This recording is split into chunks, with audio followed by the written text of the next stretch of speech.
Welcome. So we are doing rallies across the country around the massive cuts to our biomedical research infrastructure. Boo! Since Trump has taken office, boo! He and his cronies have cut over $5 billion in biomedical research. Boo!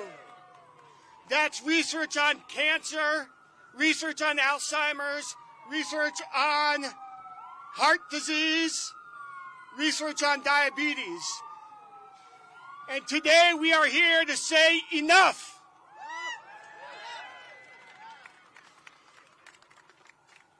So I'm going to do a chant with you. When higher ed is under attack, what do we do? Again, when higher ed is under attack, what do we do? Stand up, fight back. Again, when higher ed is under attack, what do we do? Stand up, fight back. One more time. When higher ed is under attack, what do we do? Stand up, fight back. All right. Oh, and I have the chant sheet. Thank you, Sherry. All right, so this is a national event. There's events going on at about 50 sites across the country. And we're doing it with about 9 international unions and a bunch of other groups. So I'm going to shout out the unions at the national level that are involved, and we'll get to some of the unions at the local level a little bit later. So do I have AFT in the house? All right. Do I have AUP in the house? Do I have CWA in the house? Give it a little peep. All right. Do I have NEA in the house? There you go. Do I have SEIU in the house? Someone give him a yell. Woo! Do I have AFSCME in the house? All right. Do I have Higher Ed Labor United in the house? Do I have UAW in the house? Come on, UAW. Let's give UAW a yell. All right. Do I have UE in the house? There we go. All right. All right, so do I have SAG-AFTRA in the house? There you go. Do I have IFPTD in the house? All right. So let me just lay out a little bit about what's going on in higher ed so we're all on the same page. Over the last couple months, it's been an onslaught of attacks on higher ed. First, we're here today to talk about the massive cuts to our research infrastructure.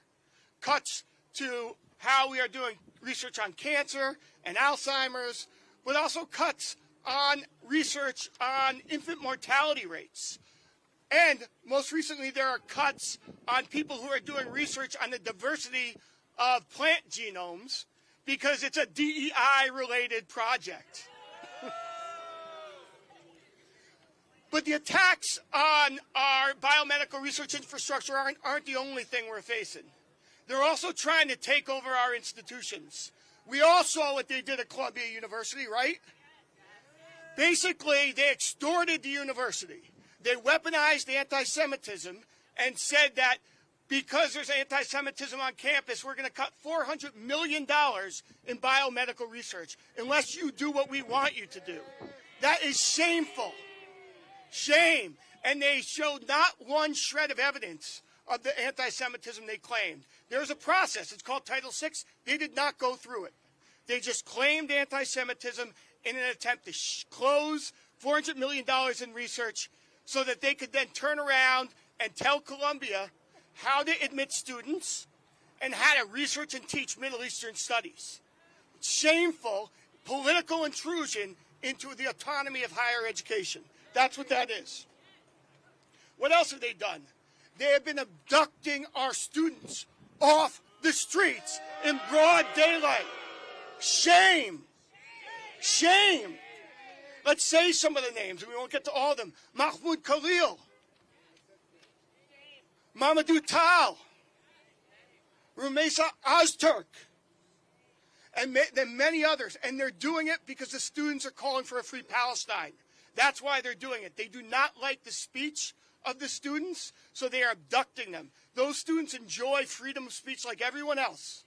And they are abducting them off the streets in broad daylight, and they're taking them across the country to Louisiana.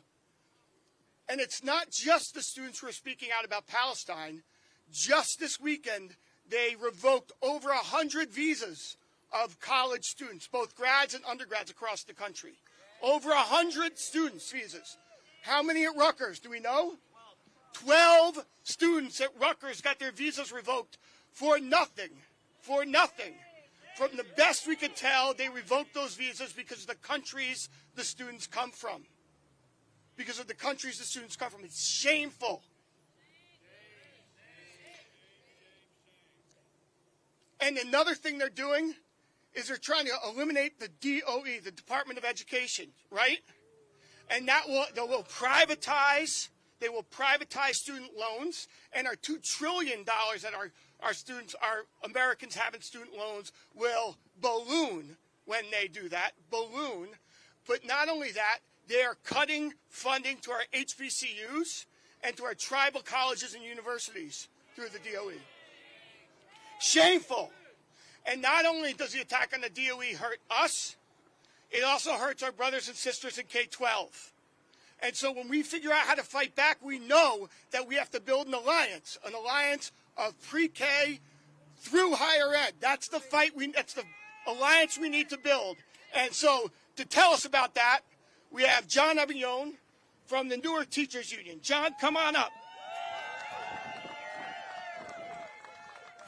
Thank you, brother. I'm going to keep mine short because we have a list of better speakers behind me, and I can't wait to hear them. We hope the overwhelming message that you take from these Stop the Cut rallies is one of resistance against these policies that are harmful, unjust, and detrimental to the well-being of the American people and the integrity of our institutions. We're urging the government, our elected officials, our community leaders, social and religious leaders, to start some good trouble and prioritize social programs, protect vulnerable populations, and ensure a fair and equitable society. I've been saying all along since the day that orangutan won election that it's a field day for the Confederacy. It's a field day for the Confederacy. To hear the words that I'm sending these monies and I'm allowing the states to make decisions. We're going back to a states' rights. There are some states that I won't step in because what they consider rights are a violation of me and my existence.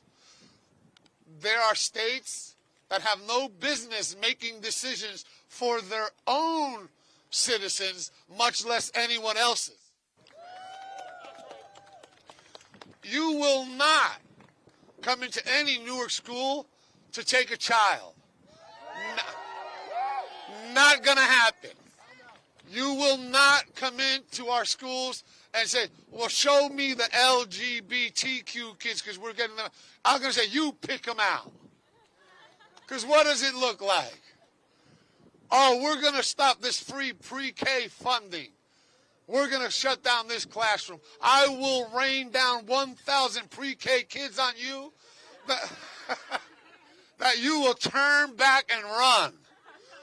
So I'm glad and proud that you guys were all here. I see some NTU hats in the audience. Yay! The NTU hats are ubiquitous in the city because once we've donated them, once we've given them to our members, the balance we bring to Penn Station, and you know who ends up wearing them. Some days I can't tell the difference between myself and someone who's at Penn Station because that's the vulnerable guy that they're picking on. They're picking on him. They're picking on her. They're picking on poor families that are just barely scraping out a living. Okay, I wouldn't trade the illegal aliens that enter my life every day and make my life comfortable in this city for any single one of them. Wouldn't change them for a thing. As a matter of fact, in certain parts of this city, if the illegal aliens were all to disappear, we'd have no services that day. None. So God bless them. And I'm going to introduce the next speaker. My understanding is... Oh, you got that. Yeah. Okay. Thank you, John. It's great to see Newark is such a strong union town. Its K-12 unions are very powerful. Thank you. Again, I'm just going to underline this. K-12 through higher ed have to get aligned if we're going to fight back.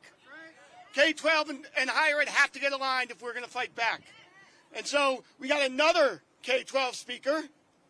I'm going to introduce Sean Spiller, president of NJEA. Sean? Hello, folks. Listen, I am Sean Spiller. I'm a proud high school science teacher representing almost 200,000 folks in K-12 and higher ed in our county colleges. But let me say this. I stand here right now as an immigrant who came to this country as a young boy. I'm here as that teacher. I'm here as that union leader. I'm here as that black man who understands what Donald Trump is trying to do. I understand how he's trying to threaten us and erase us from our history right now.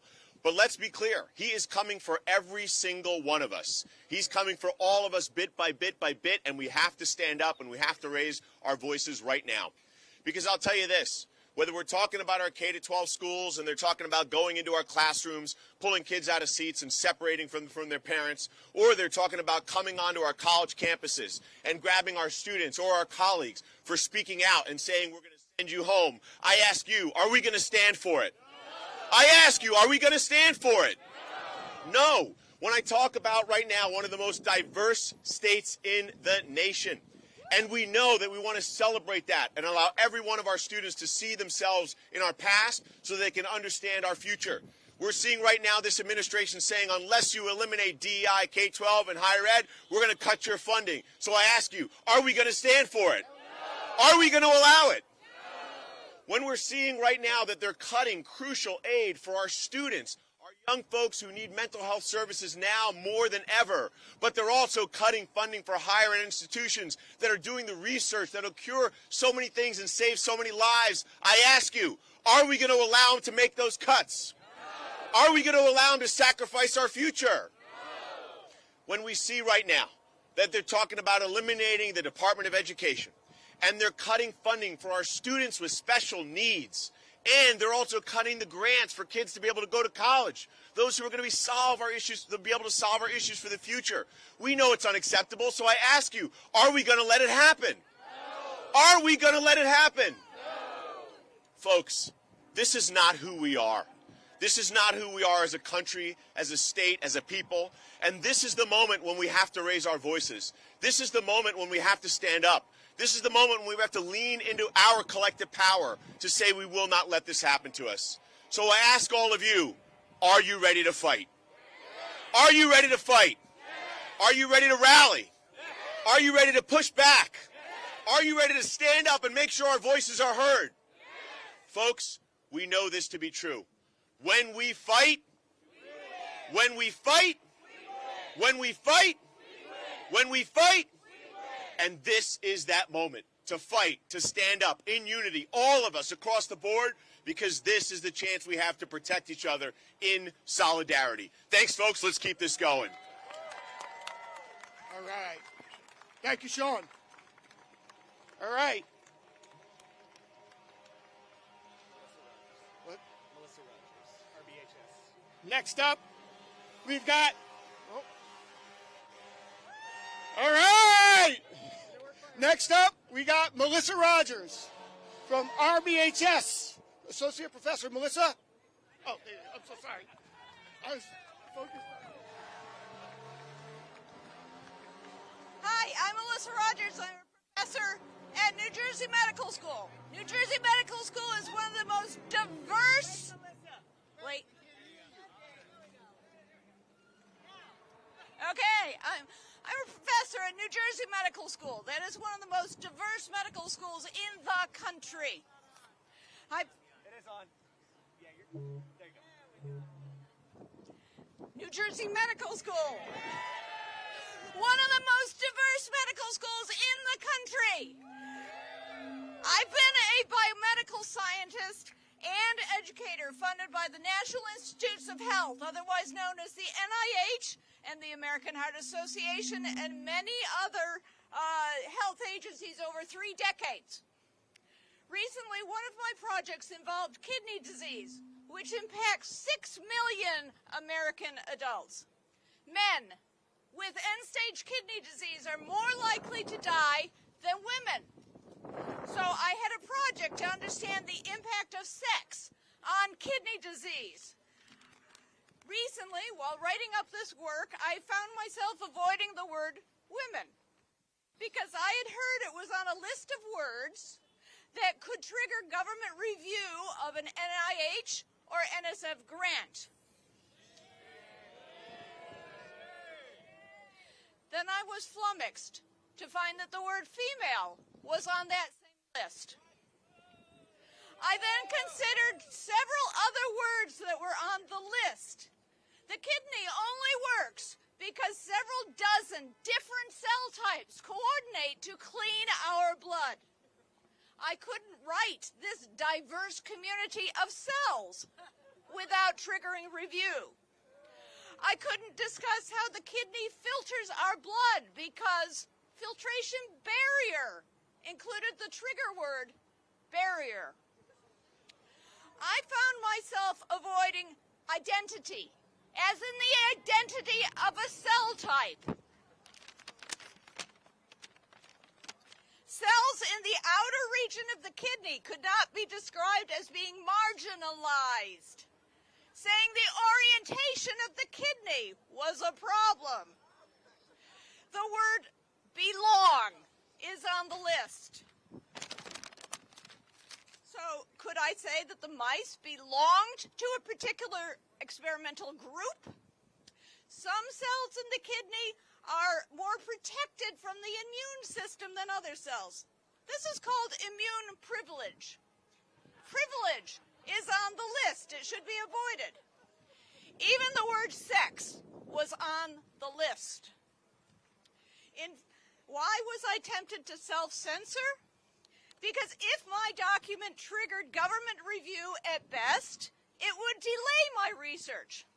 At worst, it would lead to the funding being withdrawn or never even granted. In fact, investigators at New Jersey Medical School have lost funding for NIH grants that are projects, for example, sex differences in immune function. Okay. We biologists are driven to help people stay healthy and to get healthy if they are sick. Every dollar that is funded by the NIH yields $2.50 of economic activity. Today, life expectancy has, over the last 150 years, has nearly doubled. Why? Because biomedical scientists made discoveries in sanitation, in vaccines, in antibiotics, and in many disease treatments, including cancer, heart disease, and so forth. Our life expectancy now is well over 70.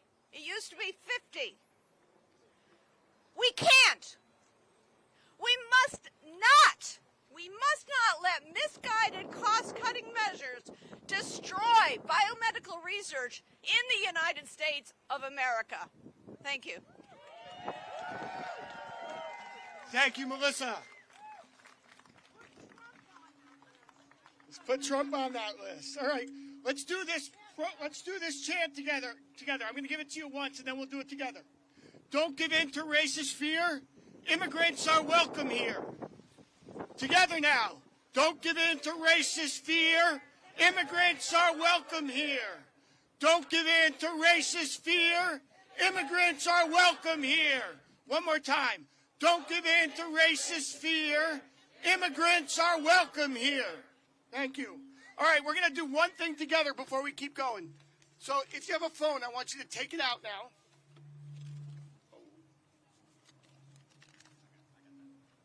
Yeah, I got to read off it. Hot mic, baby. All right. So, all right. I want you to go to, pull out a browser, and I want you all to go to bit.ly/April 8 letter. bit.ly/April 8, the number, letter. And you're gonna, one more time, bit.ly/April 8, letter. And then fill it out, and we're all going to send a message to our Congress people to end the cuts. So fill that out. Everyone in the country is doing it at the rallies today. We're going to send thousands of these messages to our legislators telling them to end the cuts. Now, while you're doing that, let's keep moving, but I'll give you the address one more time. It's bit.ly/April 8, letter.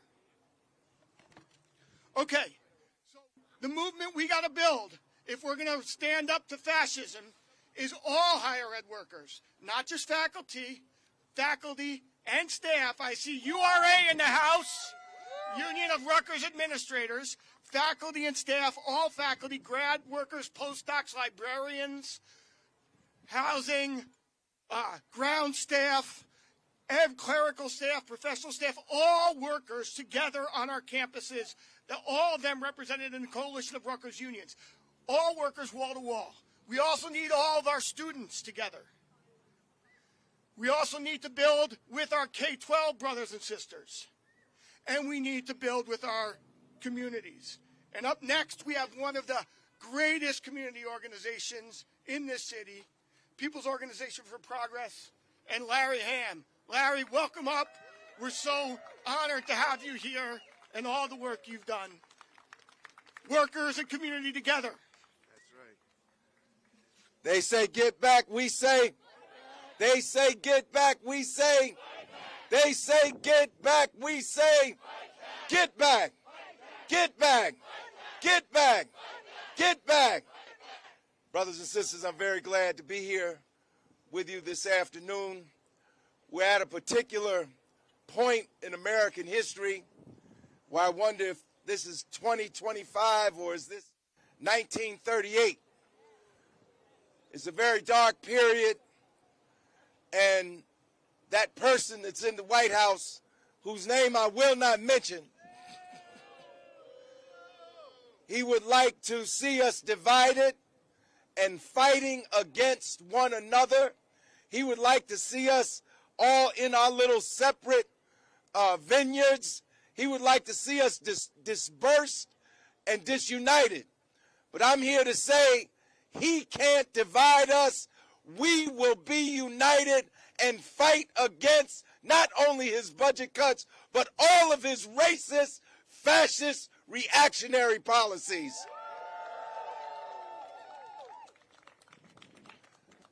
Donald Trump is making a war on the entire country.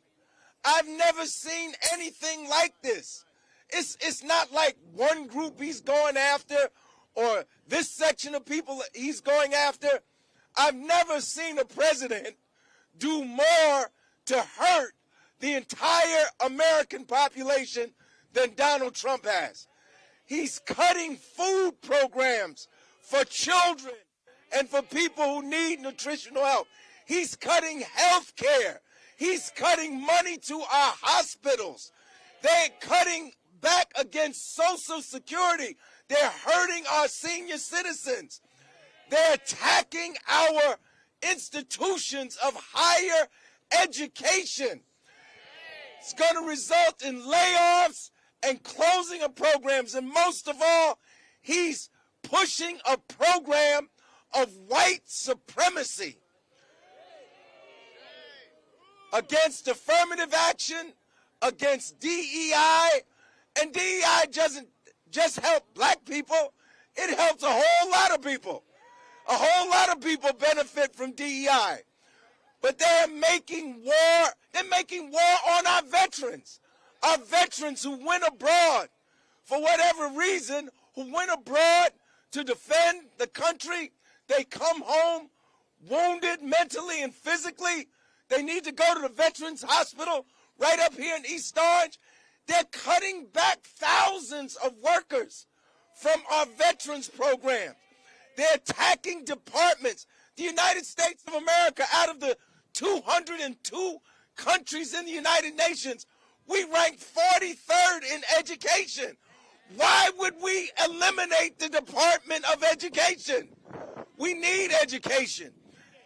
And then they're attacking, in particular, our institutions of higher education. Students go to college and we expect students to protest. College should be a place where free speech is exercised.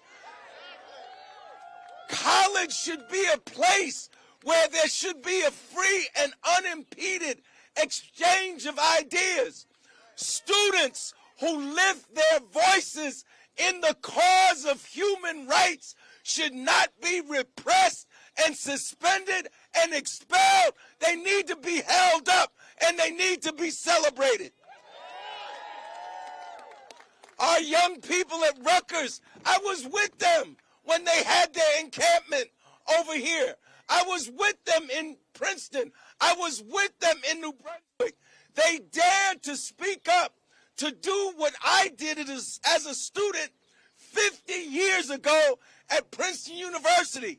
This Monday will mark the anniversary of our takeover of Nassau Hall to fight the racist apartheid regime in South Africa and get Princeton to divest. But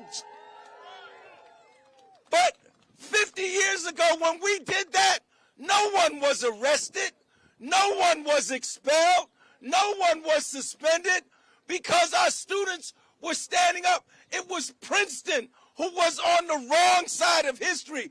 And those universities that target our young people for speaking out against the genocidal war against the Palestinian people, they are on the wrong side of history. Now is the time for unity, brothers and sisters.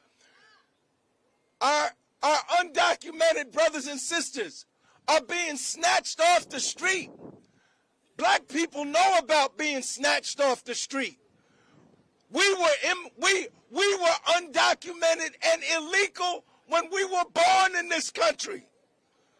We couldn't move from Georgia to New Jersey without being stopped by slave catchers and put back into slavery. We know about that. We shouldn't be fighting against our immigrant brothers and sisters. We should be uniting with them. Their struggle is our struggle, and our struggle is their struggle. This is what Trump and the fascists want. They want us to be divided, brothers and sisters, but they are attacking us. Look, I'm a grandfather now. I have 2 grandsons. My grandsons may not have the rights and privileges that I had in this country. Look at women who are more than half the population. Women have fewer rights today than their mothers had 50 years ago. We should be demanding equal rights, reproductive rights for all the women in this country. Their fight is our fight, and our fight is their fight. Trump is making war on the working class. The working class in this country that fought so hard for the 8-hour workday. Lives and treasure and blood was shed so that we could have a 8-hour workday, so that we could have the right to form a union. Trump just stopped collective bargaining with the federal employees of the United States government.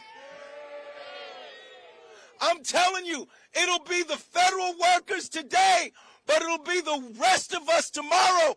We need to stand shoulder to shoulder with those federal workers in opposing Trump's layoffs and his budget cuts. And brothers and sisters, I stand here, the descendant of Africans who were enslaved in this country. I lived through the struggle for black history and black studies. In my class at South 17th Street School, I was from kindergarten to the 8th grade. I didn't have a black teacher. We didn't have black history. We had one day, Crispus Attucks. That was it. We had to fight for black history. I never thought I would see the day when black history would be outlawed in the United States of America.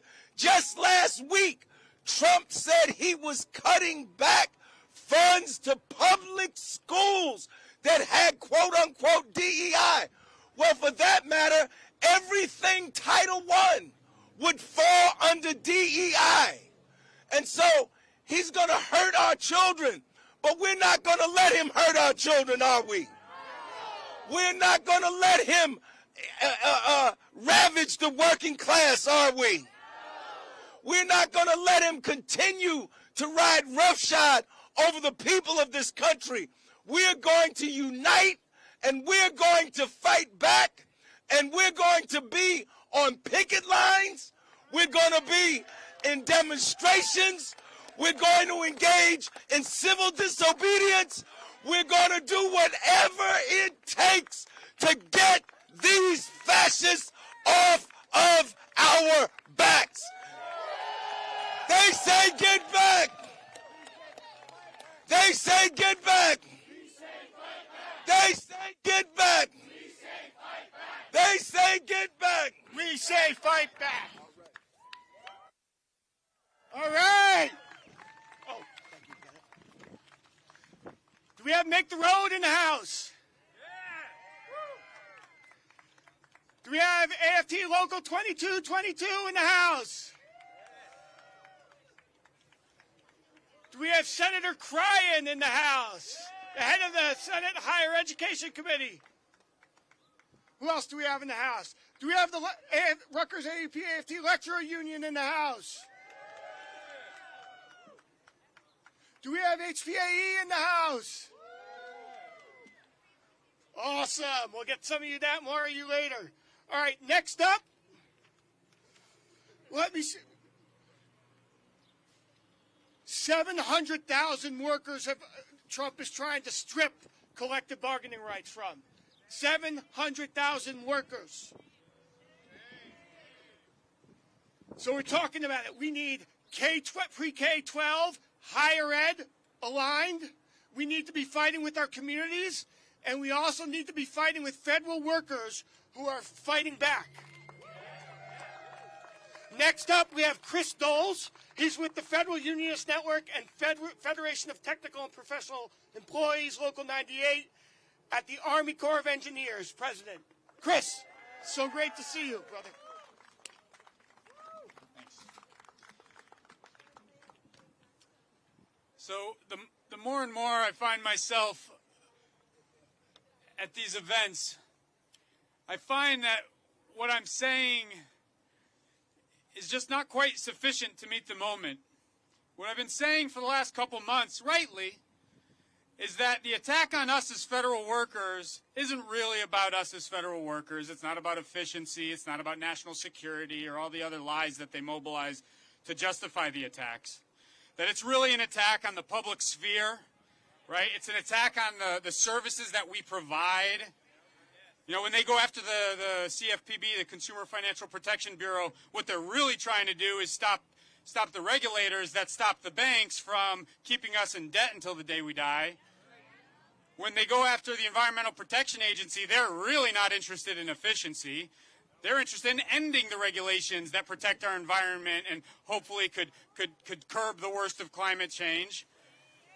You know, when they go after my agency that conducts regulations of wetlands, they're not actually interested in us regulating wetlands more efficiently. They want to make it easier for the oil and gas companies to build pipelines, to expand the infrastructure that's creating the climate crisis. That's all true, and we're going to keep saying it, and we have to talk about the downstream effects because, as others already noted, right, the attacks on the NIH and the CDC and other agencies that facilitate the funding in our universities for research, to research cancer, to research so much that we all depend on. These are all real. It's not about government efficiency. It's about gutting the public sphere. It's about making it easier to privatize these services. It's about making it easier to make money off of these things and to eliminate the regulations that make it easier to be a worker in this country. That's all true, and we have to keep saying it, and we will keep saying it, but I still find myself wanting more, because the movement, I think, demands more, because we're not just up against some budget cuts. The scope of these attacks are not some, Republican agenda from 15 years ago that, want smaller government and less regulation. Sure, it's a much smaller government in some respects that they're after, and less regulation that they're after. But as the other speakers have mentioned, the character of these attacks is much more severe. And it's connected to, people talk about fascism, and I think that's an accurate enough general term for these people. But there's also something a little bit more precise that I think we're up against, that this country has actually is very familiar with. That is, we're dealing with Confederates. We're dealing with a group of people with a vision. When they talk about national security, there's a very particular nation that they want to secure. They have a vision for a white America. They have a vision for an America where women's rights are nowhere to be found. And when you're dealing with Confederates, we not only have a tradition in this country of Confederacy in power, whether it's the Jim Crow terror in the South or the Confederacy that ruled earlier, we also have a rich, even richer tradition of resisting Confederacy. And that's the tradition that I keep finding myself looking to figure out what our movement needs to do next.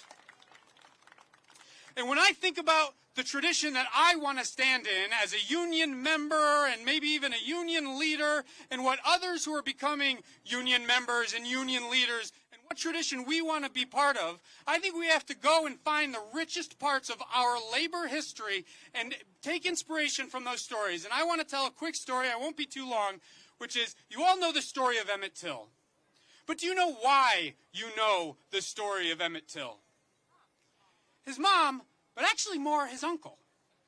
Because his uncle was a member of the United Packing Workers of America, which was an interracial North and South union that upon news of the terror of the lynching of Emmett Till, young Emmett Till, they, given their tradition and given their politics and given their leadership and given their commitment to being a civil rights union, made a national campaign that not only guaranteed that those horrific images made it in front of Americans all over the country, but they toured his mom all over the country and made sure that Emmett Till was a name that we all know.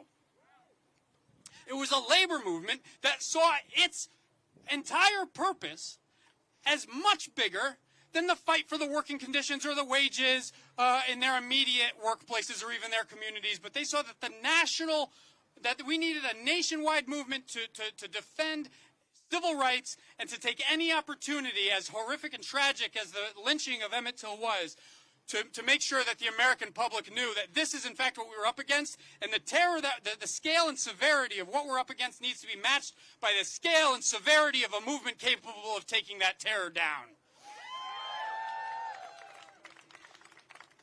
There are names that we don't yet know today facing terror.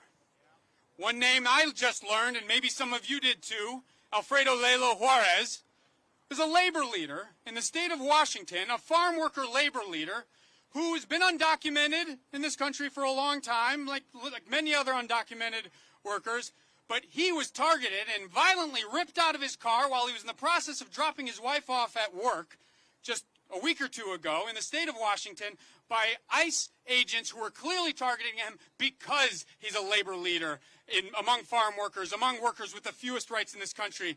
And he is now in an ICE detention facility, and we don't know what his fate is. We have a good idea. It's not very good.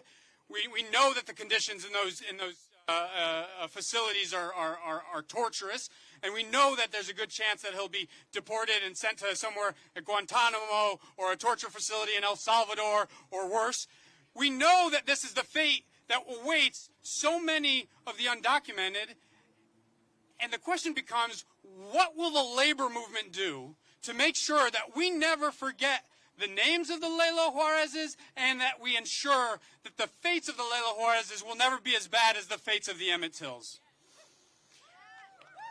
We must not wait until the lynchings. We must not wait until the next deportation.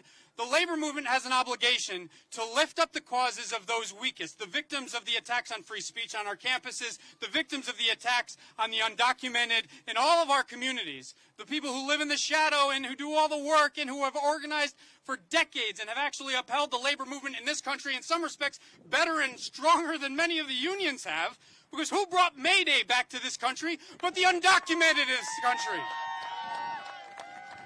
And we're coming up on what promises to be one of, if not the biggest May Day celebrations this country has seen in a very long time. But that depends on the mobilization of the labor movement to stand in its own history and uphold the best of its own history and to stand with all of the victims of the attacks of the Trump administration, not just those immediately in our workplaces. So on behalf of the federal workers that I represent and the labor movement that I'm proudly a part of, I am committed to upholding the interests of all the victims of this administration, and I look forward to fighting it with you.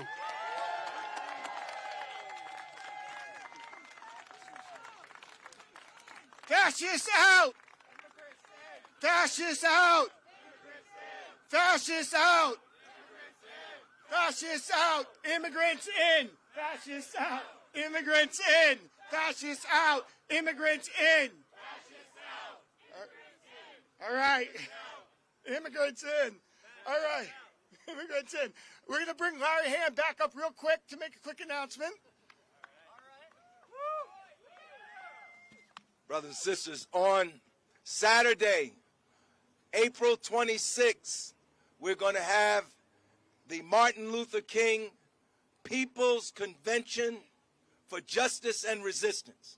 It's going to take place at Essex County College, right up here at 303 University Avenue in Newark. It's going to be from 8:30 a.m. to 4 p.m. It's free and open to the public. The convention has been endorsed by 162 organizations, including some organizations that are represented here today. The purpose of the convention is to develop a people's agenda for justice and resistance. So I invite all of you who are here today and those who are not here to join us at Essex County College on Saturday, April 26th, 8:30 a.m. to 4 p.m. Everybody should be there so we can hammer out an agenda to build our movement to go forward to transform this nation. Thank you very much. All right. Is VHS and J in the house? Woo! Is UCAN in the house? Are other NJIT folks in the house?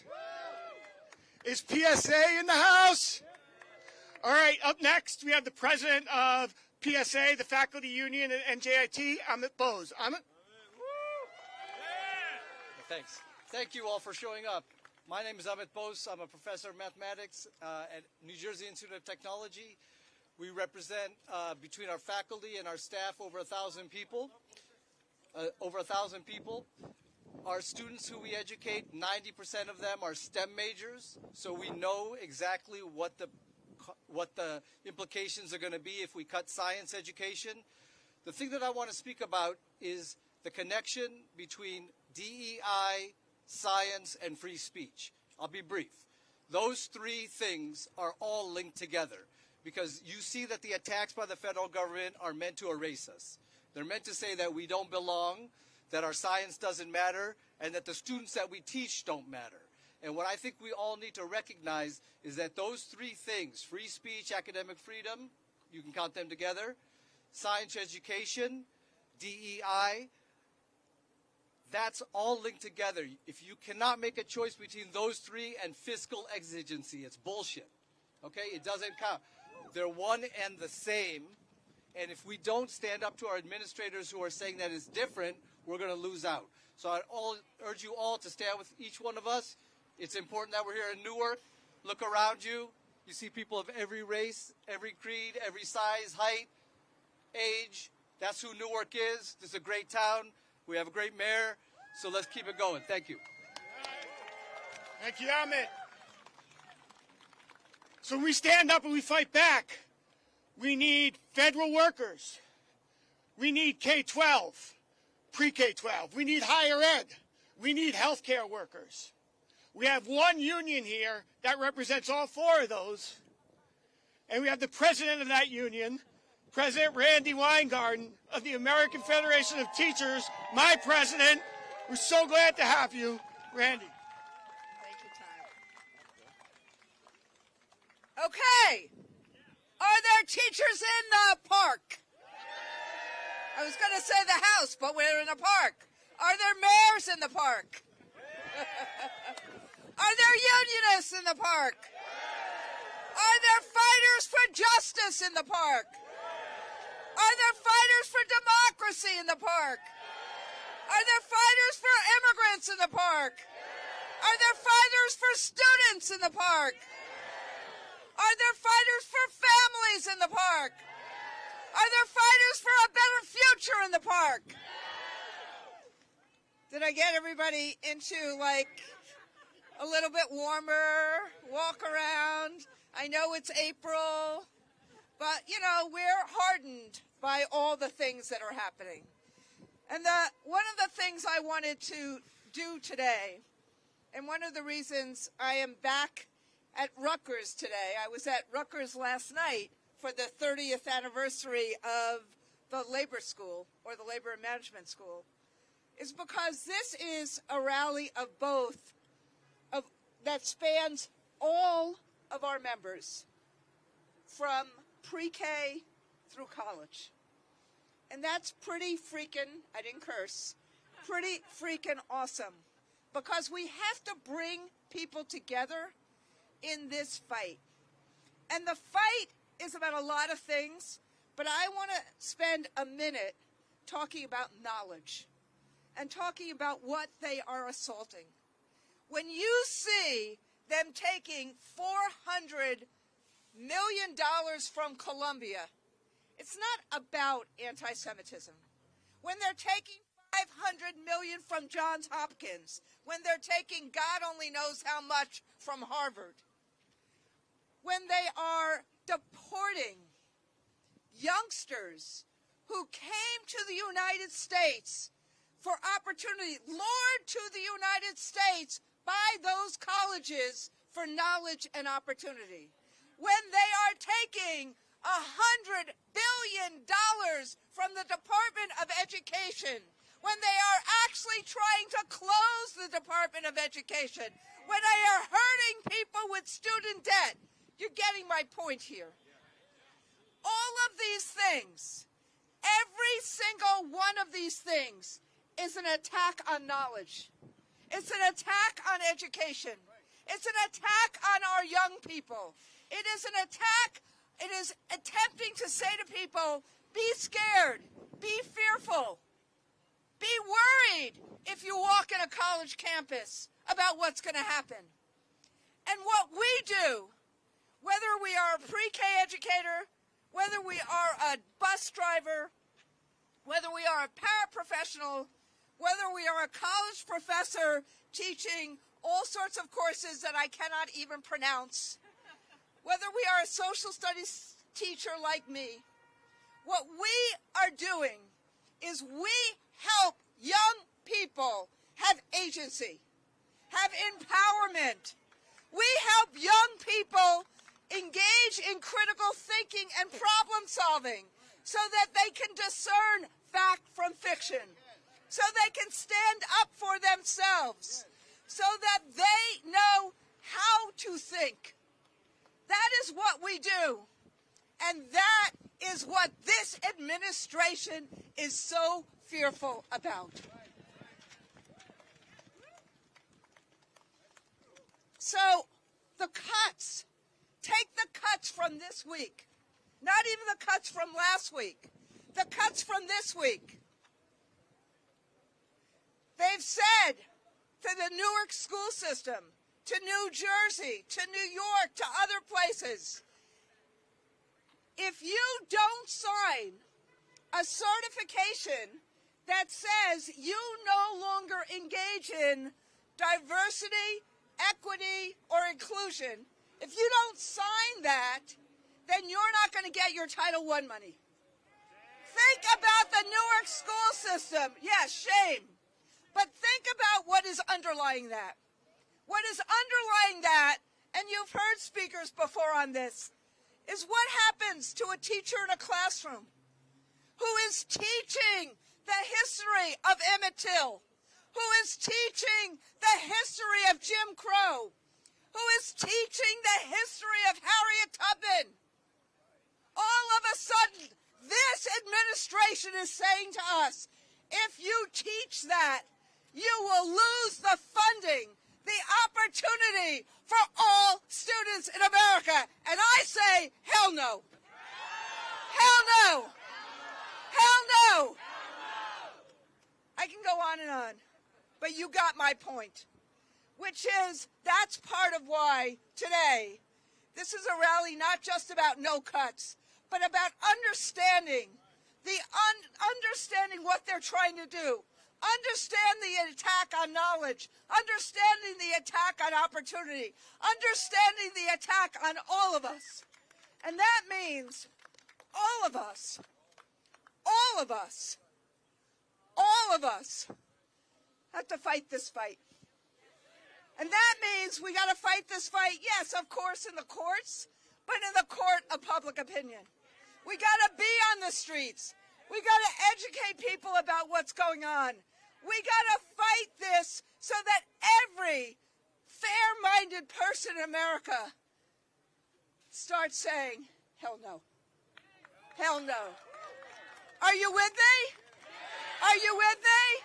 Are we going to fight for knowledge? Are we going to fight for opportunity? Are we going to fight for all of God's children? Are we going to fight against these cuts? Are we going to win?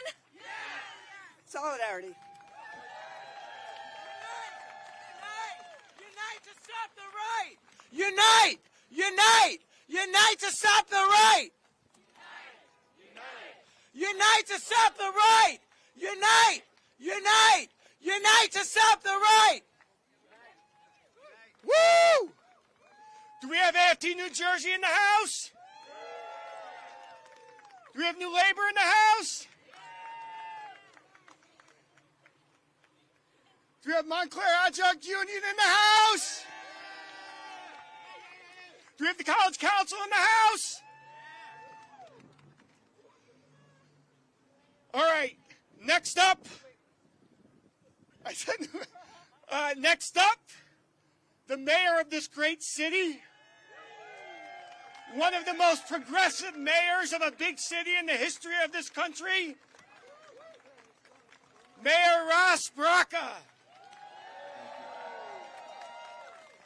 Which side are you on, boys? Side are you on?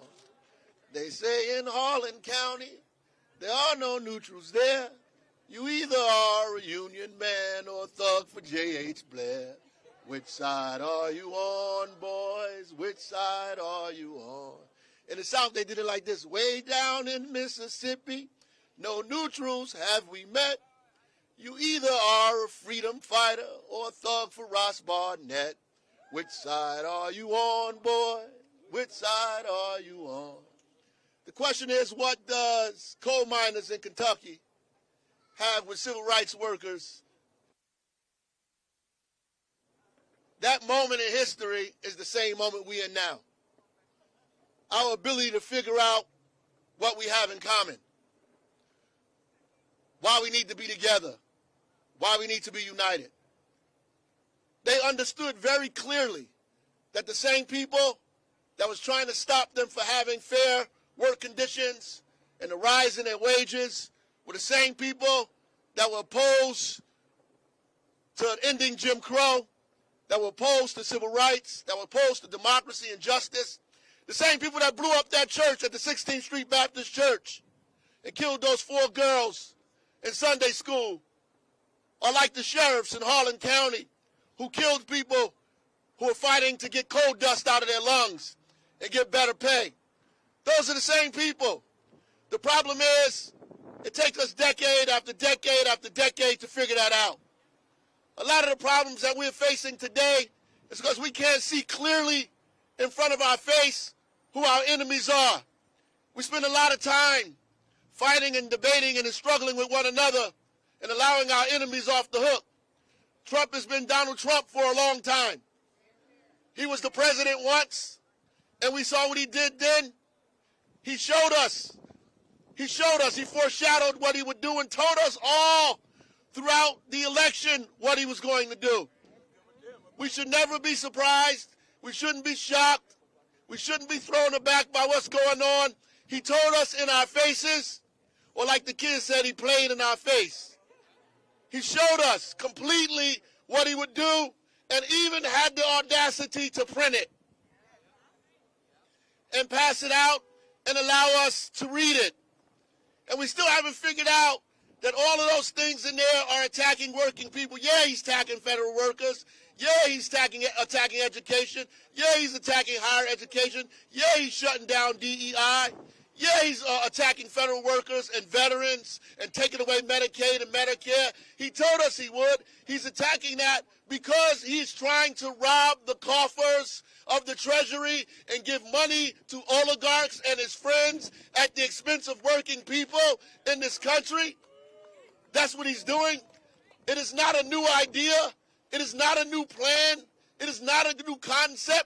They didn't go anywhere and think of some ingenious thing that they would do. This is old as the foundation of this country itself, that they've been trying to rob working people, enslave people of color, put people against each other, force people into isolation because of the language they speak.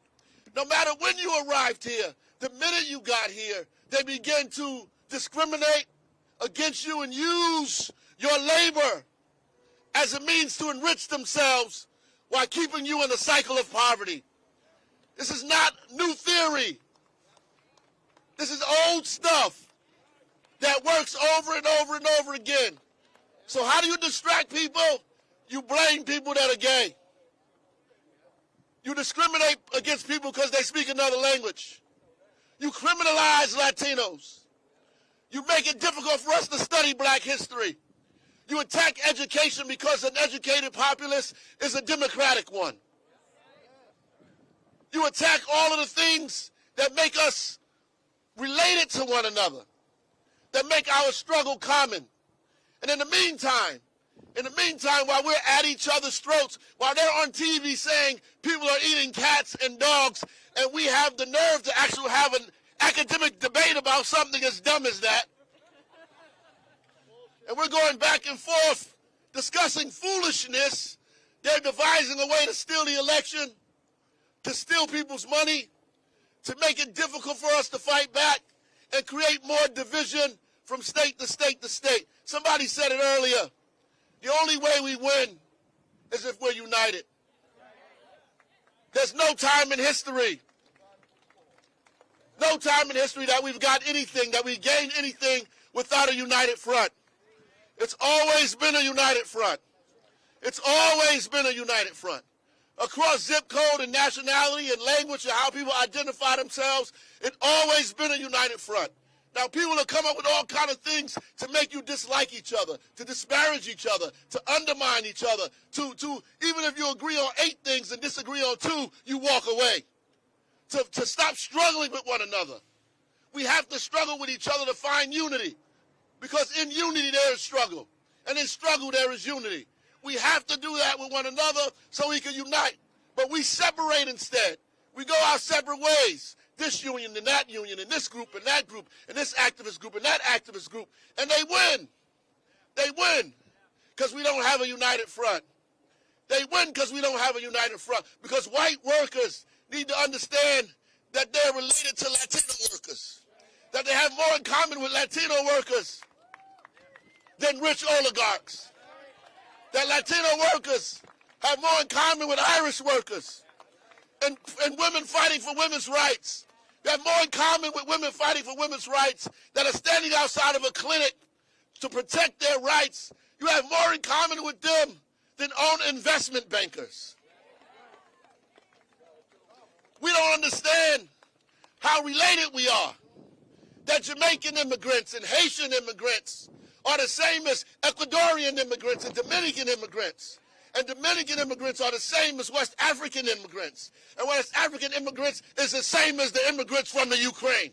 Immigrants that came from Ireland. Immigrants that came from Israel. Immigrants that came from Italy. Immigrants that populated this country. And you got the same thing in common with Native Americans who've been thrown off of their land. When we understand that we're not special, that we're not different, that my grandmother came here from the segregated South. We buried her last month, 99 years old. She was a garment worker in the Garment Workers Union. She came from North Carolina, fleeing the segregated South with everything she owned in a shoebox because she couldn't stop at Denny's on the way here. She came to this place looking for the same thing your grandmother came here looking for: opportunity and democracy.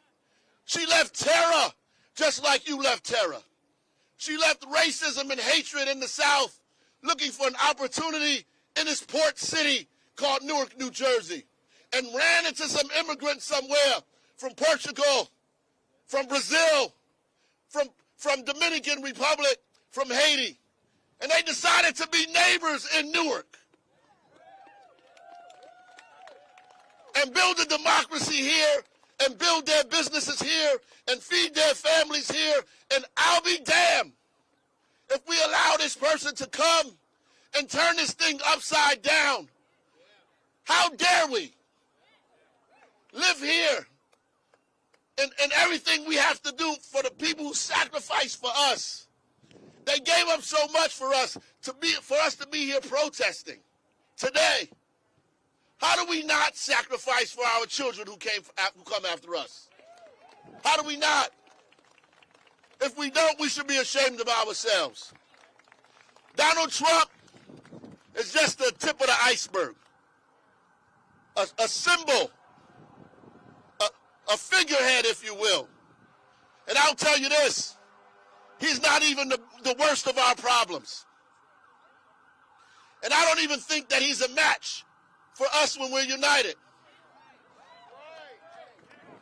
Our real problem is not the right, it's our inability to organize the left, to organize us. Our real problem is not those people, because they can't stand a chance. They won't stand a chance. If we got together all over this country, we'd run them into the sea. We'd run them back. They could not withstand. History has proven to us that when we stand together, we win. So I say to all of us today, I'm encouraged. I don't feel defeated. Like Martin Luther King in his April 3rd speech, been to the mountaintop, I'm glad that I'm born in this time period, that I have breath in my lungs, that I have the opportunity to fight right now. I'm not discouraged. I'm encouraged by all of the rallies I saw all across the state of New Jersey and all across the country. Thousands of people in Montclair. I'm encouraged by Cory Booker standing for 25 hours. I'm encouraged. I'm encouraged by all of you out here today, withstanding what we need to withstand. I'm encouraged. And I know how this story ends. We win. I know how the conclusion of this book goes. We're victorious. Because the only time we lose is when we let our enemies write our stories. Today, we begin to write our own story. All power to the people.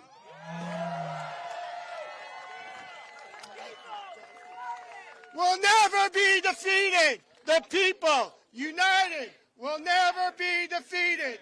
The people united will never be defeated. The people united will never be defeated. The people united will never be defeated.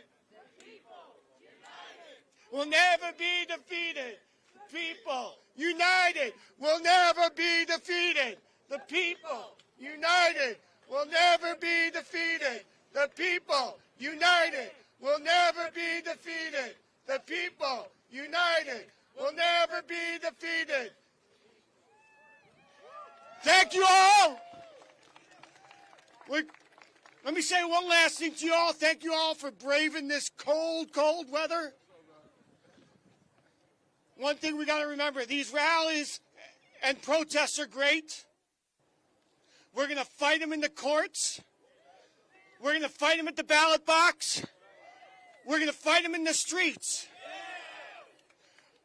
But protests ain't enough. We got to remember this. We're facing rising fascism. Protests ain't enough. We're going to have to figure out how we triple and quadruple our numbers and how we really take it to these fascists. That's what's on the table. That's what's up. Thank you all for coming. Kill those cuts. Kill the cuts. Thank you, everyone.